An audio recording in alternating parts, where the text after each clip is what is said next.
hea meel tutvustada nüüd ka meie allhankega saadud mobiilset gripi tõkestit. Ainulaadne kogu Ida-Euroopas. See on kiire ja töötab täiesti hääletult.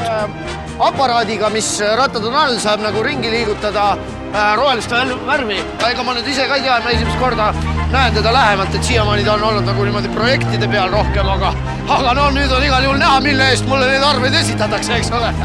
Siin on nüüd need kaupluse töötajad, kõik töötajad ette ja nüüd nad viiakse sinna masinasse ja siis seal tehakse nendega seda haiguse eemaldamise protsessi. Minule teadaolevalt, ma ei tea, kas see ei ole nüüd päris gripp, aga noh, eks ta haigus ju on, tervist.